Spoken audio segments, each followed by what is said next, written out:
You are now listening to the Hot Take Hot Box.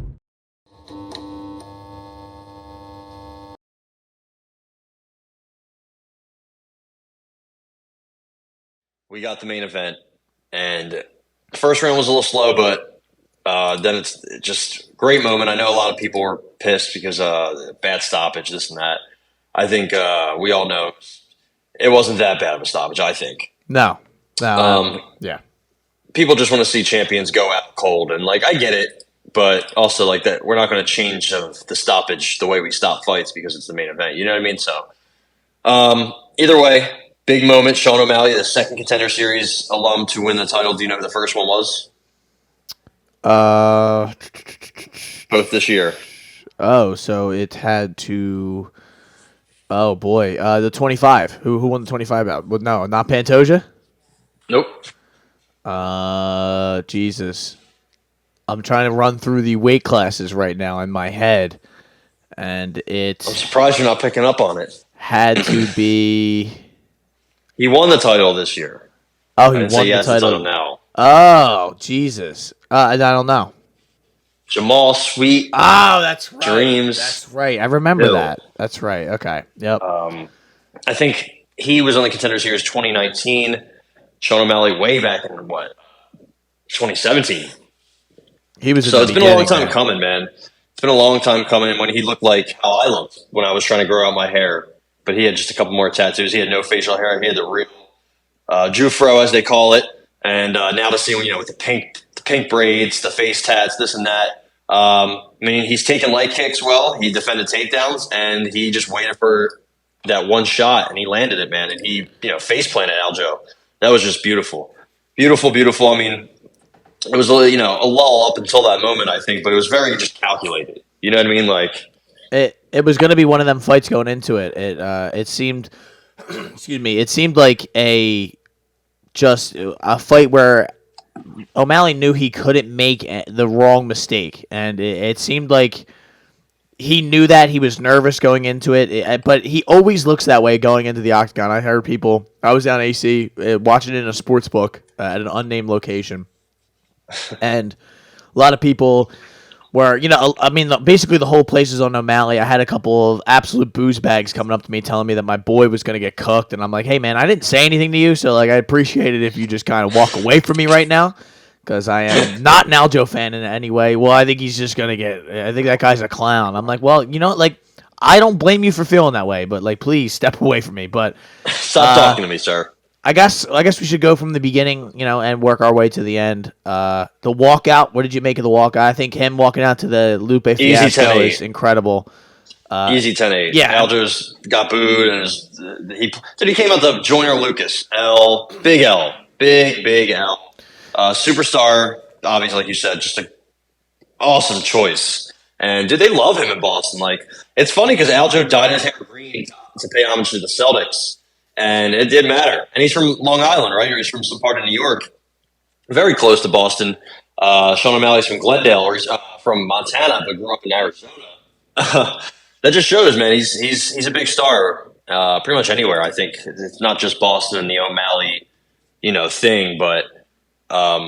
Yeah, he definitely dominated the walkout. He lost the first round, but on all three, which I thought it was very close. But I mean, the problem was nothing happened, and I guess Aljo had many more strikes. He had 20-8, and the second round was 18-4 for Sean. Very quick, obviously, but Aljo had a lot of light kicks. Sean didn't really do much. He didn't throw much. He was just doing a couple teeps, a couple front kicks, a couple jabs.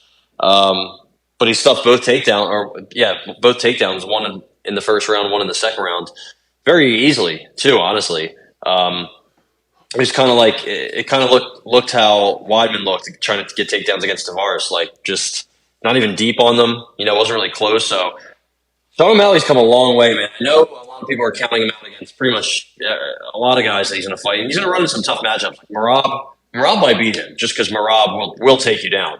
He's just so relentless, but. As we've seen with the Marlon Moraes fight, a young athletic, not young, but an athletic kickboxing striker like Marlon Moraes can fucking rock him and almost put him out, pretty much put him out like 5 times. Yeah. And I mean, I don't see why Sean O'Malley couldn't do the same thing. He's levels ahead of him in striking, much bigger, longer reach. And he's going to have that reach and distance advantage over everybody in this division. If he fought Cejudo, I think he would smoke Cejudo. Way too fast. He's just too fast, too quick, and he has dynamite in his ring. He has good kicks that I don't think people really see often because he's in love with his hands.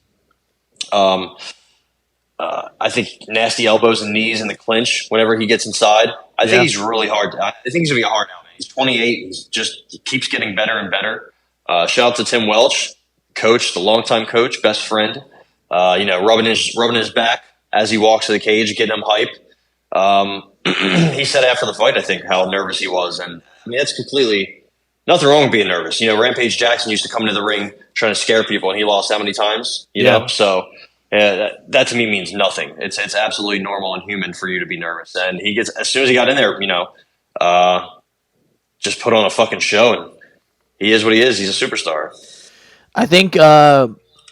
I know we both talked about it. I really thought this, and I believed it, and it wound up being the case. I really thought Aljo was going to have a tough time closing that distance and getting him to the ground. I think a lot of people overestimated the fact that, he's a long, lanky guy. He'll be able to get his hands on him quick and be able to take him down.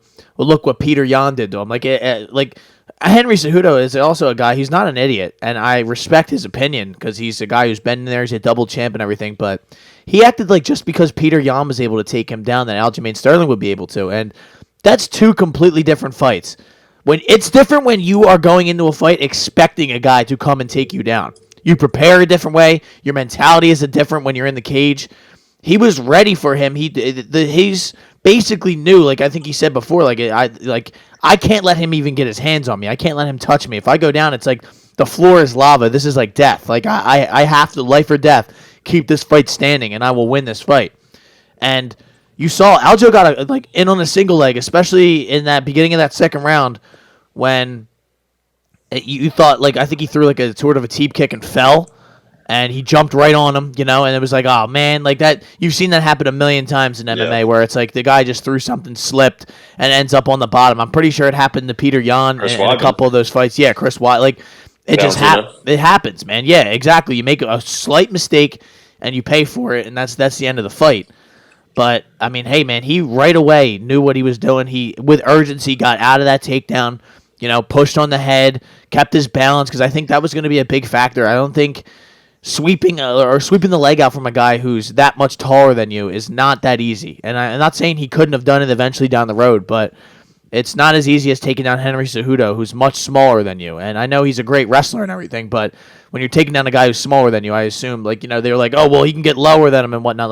I had people yelling at me about that in the sports book, too. I'm like, well, listen, man, you found out the hard way, because when it broke down in that second round, he got his space. And Aljo, you could tell, and he's going to say, I was trying to make it exciting. I don't believe that. He was trying to win the fight.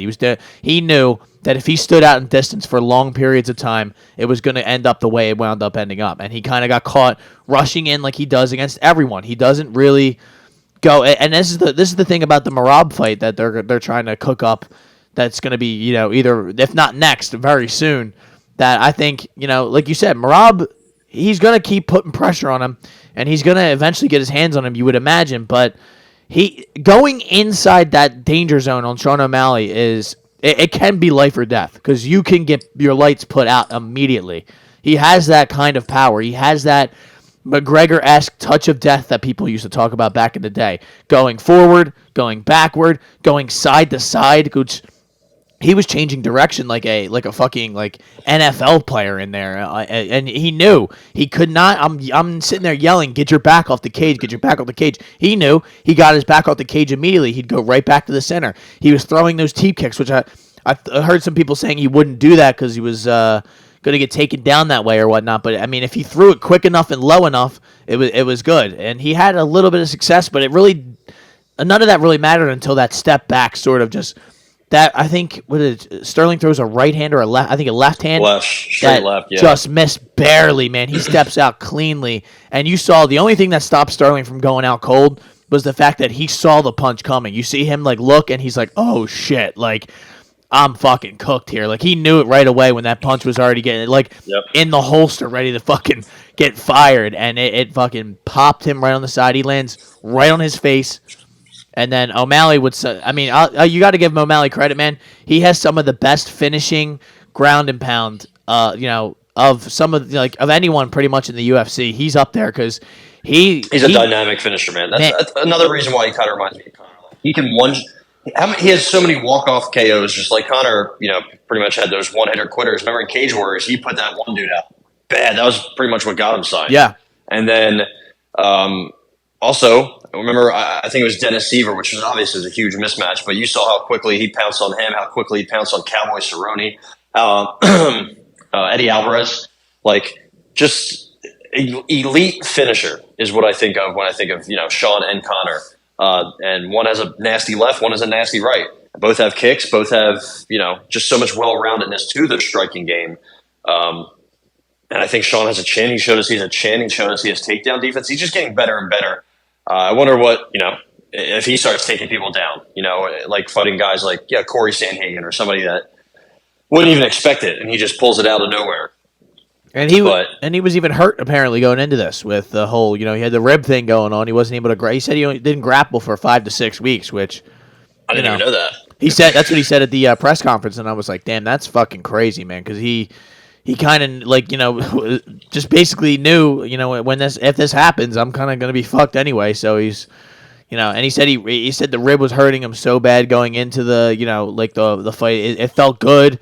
But then, sore afterwards. I'm sure Aljo wasn't 100%. These guys are never 100% going in here. I mean, we've heard stories from, not to mention them again, by Conor with the whole, me foot was a balloon and, and going into the last Poirier fight with his ankle basically completely fucked going into it. Yeah. That's what caused the eventual destruction of his leg. But yes, sir. At the end of the day, man, I'm sorry, just real quick, though. O'Malley solidifies himself as like an all-time superstar. You can argue whether greatness and level to compared to Sterling and greatest bantamweight. I'm sure that's going to be. They tried to name Sterling the greatest bantamweight of all time going into this, which I don't really like when they do that. But they seems like that's just a typical thing. My voice is already starting to go after I was flipping out on Saturday night when this happened. I was losing when he dropped him for sure.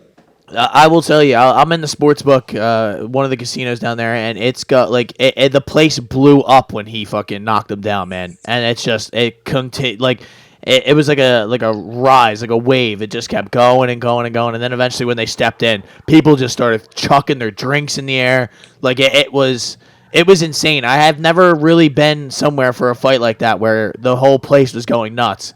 And everyone, I would say about 90% of the sports book was on O'Malley, and it was just an all-time moment. You go back and listen to it just on the broadcast, the place is going insane. Like, it was as loud as you could ever imagine. He hops right over the cage, and he's just looking into the stands. First he knocks him out, and he just walks around the cage looking at all the people like, yeah, man, like, I'm him. Like, I am him.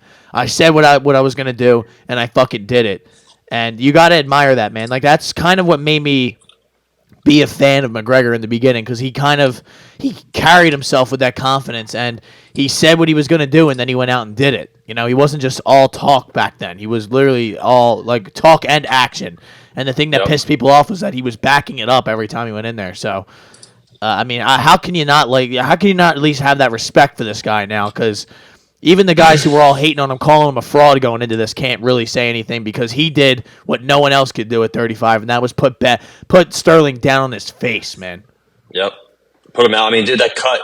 He hit him once, right on that eye above his eyebrow. Cut his eyebrow bad. Yeah, and you saw him leaking like when before he landed that big overhand right ground and pound shot that pretty much led him to go into the turtle position. I thought it was a great stoppage, like timing wise, from Mark Goddard. He stepped in right when Aljo went to give his back up and turtle.